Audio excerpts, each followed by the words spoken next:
deeqdan maanta loo qaybiyey ku dhowaad 260 qoys oo ka soo barakacay deegaanada gobolka Baay kuwaasi oo saameysay abaarta ayaa waxaa soo gaarsiiyey guddiga ganacsatada gurmadka abaaraha gobolka Baay waxaana ka qayb qaatay qaar ka mid ah jaaliyadda Sacuudiga gaar ahaan kuwa ku nool magaalada Damaam. deeqdan ayaa ahayd mid raashin ah dadka deeqda loo qaybiyey waxay ahaayeen kuwa loo arkay inay yihiin kuwa ugu taagta daran oo abaartu ay saameysay. wariiri maxamed cabdinuur sheekh ibraahim muudey iyo cabdiqaadir abeena oo ka mid ah guddiga ganacsatada gurmadka abaaraha gobolka Baay ayaa ka hadlay deeqdan maanta ay gaarsiiyeen dadkani. maysirumna goobo ku mid ah oo ADC ka tirsan magaalada Baydhabo wali ilaahay maadiisa geeka ganacsatadii waliyar ku hor dhowr beer ku hor bees ku qaado uu bilaawni qaaraankii la aruuriyay waliyar ku mid ah oo galantaan ha gali mari wargeek wal siyaahayna dadtirido deelas ilaa 260 marka alxamdulillah wala la siyaahayna bariis caan booro saliid sokor iyo walaal limid la siyaahaya dadkii hadibidi ilaahay ku abaal mari walaalayaal geeka waan roognahay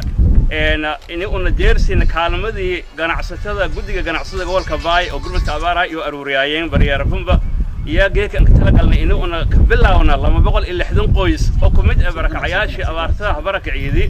ka barakacay gudaha gobolka Baydhabo runtii taas gool weyn aan hayti geeka bilaaw fayle bilaawni geeka alxamdulillah ilaahay ka mahadiyana iska tala galnay inuu beesada jeebkan ku aruurina una bilaawna anka xisaabtan gacan kala tan yeeda anaka guulaysan alxamdulillah geeka bilaawni 260 qoys yaw in qiidiyahayne bariis sokor caano caleen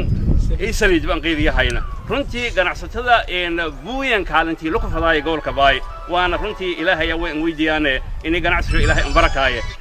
runtii deeqdan way ka jirtay bees $500 oo reer Damaam Sacuudi hadhiideen ha aruuriyeen jaaliyadaas hana jeersiiyeen tan iyada ku mid ah gudoomiyaha gobolka Baay Cabdirashiid Cabdullaahi Maxamed ayaa deeqdan ka mahad celiyay isagoona ganacsatada iyo jaaliyada ku nool dalka dibadiisa ugu baaqay in kaalintooda ay ka qaataan caawinta dadka xilligan abaartu ay saameysay. silamida madaway ku fadaan ganacsatada gobolka Baay daqaalaha iyo aruuriyeen iyo meel raay dadka gobolka ka darsada si jaaliyada la sheegay madila ku reebo ganacsatada deegaanadu waxa ku jeeda oo meelanka dhowr roogan Muqdisho haan kala Puntland roogan haan Somaliland roogan haan Nairobi roogan walaalagii oo ganacsatada gobolka geeka hoolum u badeen inay meel arta la xiriirtaan oo alla walaag awoodan hadeersidan si ummato meel raay abaaro saameeyay abaartaas oo bilaaw madila inferior cimilada roobka ilaahay galantiis wiintaas cadifado roobna siiyay salag yaasow ama qalibiyan bahayti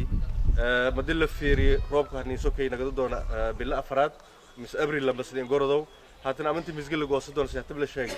todo bilood bisiid bilood hata ku deema nagada doonta marka waqti adaga food meel raay hortaan yaala waqtigaas waqti saalan ma in isgarab surugna dadkaan meel raay jilicsan garab surugno meel wala qobarna iyo waajibna saaran waa markii ugu horeysay oo guddiga ganacsatada gurmadka abaaraha ay deeq gaarsiiyaan dadka ka soo cararay abaaraha deegaanada ay ku noolaayeen ku dhufatay. Cabdullaahi Nuur Aadan TV-ga waa bari magaalada Baydhabo.